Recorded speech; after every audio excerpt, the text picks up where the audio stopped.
Bonjour à toutes et à tous. Alliance Culture École vous propose cette fois-ci un petit tour dans les inventions.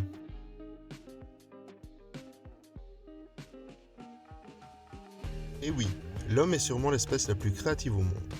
De découverte en découverte, il a inventé des objets qui lui ont facilité la vie. Certaines de ces inventions étaient saugrenues pour l'époque, voire inimaginables, limite proches de la science-fiction. Et pourtant, ces inventions ont fini par apparaître.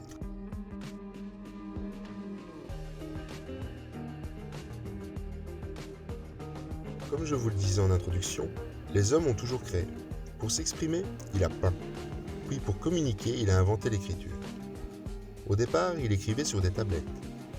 Mais au 1er siècle de notre ère, la Chine a déjà inventé le papier, pendant que nous, sous l'Antiquité, on continuait à écrire sur la pierre. Ce n'est qu'au 8e siècle que les Arabes, lors d'une guerre victorieuse, firent prisonniers de nombreux Chinois et récupérèrent ainsi le secret, et qui par la suite le ramenèrent en Europe.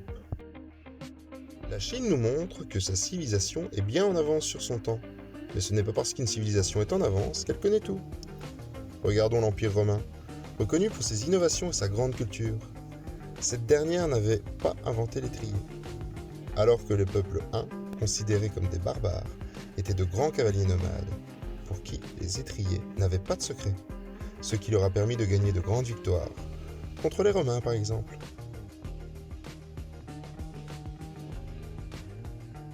Comme nous l'avons dit plus tôt, les Chinois étaient très en avance sur l'Occident.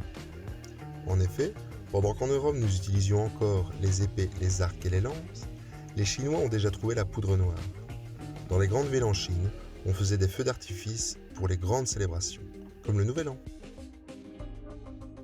L'utilisation de la poudre noire a permis de grandes améliorations dans l'armement et dans l'artisanat. Ce n'est qu'avec les voyages de Marco Polo que Européens et Chinois ont commencé à échanger. Toutes ces inventions que nous nous sommes appropriées nous ont permis de rouler sur le monde, notamment avec les explorateurs et les conquistadors. Une simple poudre noire nous a apporté le tabac, le café, le cacao, les tomates et tant d'autres choses encore qui nous sont indispensables aujourd'hui. Pas mal pour une poudre.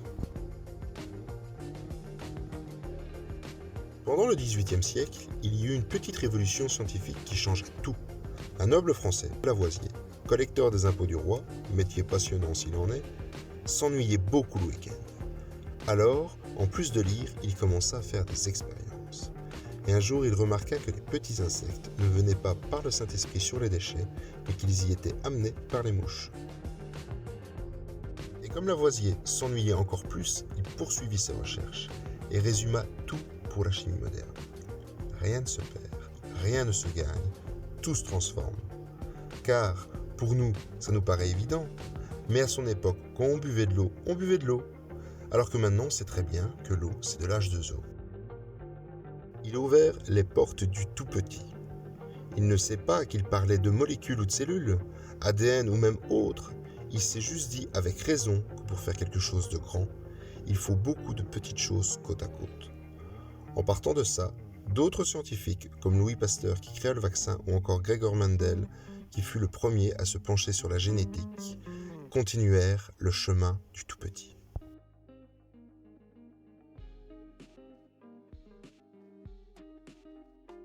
Faisons un saut dans le siècle d'après et traversons l'Atlantique. Un Américain barbu inventa un nouveau moyen de communication qui allait bien plus vite que le courrier postal. J'ai nommé Samuel Morse, inventeur du télégraphe. Un procédé permettant d'envoyer des messages appelés télégrammes d'un point à un autre des États-Unis à travers les grandes distances du centre américain. Et oui, avec l'aide de son code et de son fil, Morse fut le précurseur du SMS. Quelques décennies plus tard, toujours aux États-Unis, Thomas Edison, au cours de ses nombreuses recherches et inventions, créa le phonographe.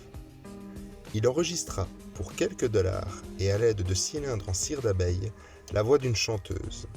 On pouvait entendre cette magnifique voix de crécelle gratuitement, aussi bien en Chine, en Europe que dans le fin fond de l'Australie, au lieu de dépenser une somme folle pour aller au concert.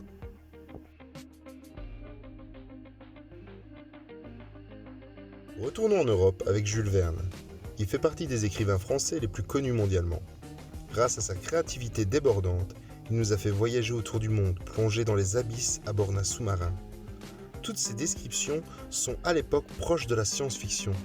Des sous-marins, des scaphandres et des fusées. Quelle drôle d'idée! Et tout ça est devenu bien commun à l'heure actuelle.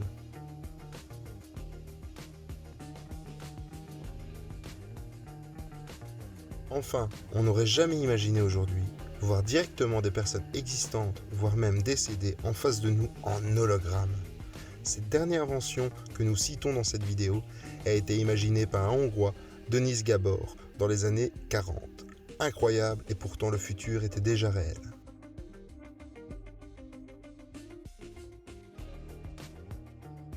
Dans cette vidéo, nous n'avons fait que survoler les inventions les plus en avance sur leur temps. Il y en a encore bien d'autres, comme le char d'assaut et l'hélicoptère de Léonard de Vinci, la pile de Volta, la photographie de Nips, l'électricité d'Edison et de Tesla, et bien d'autres encore.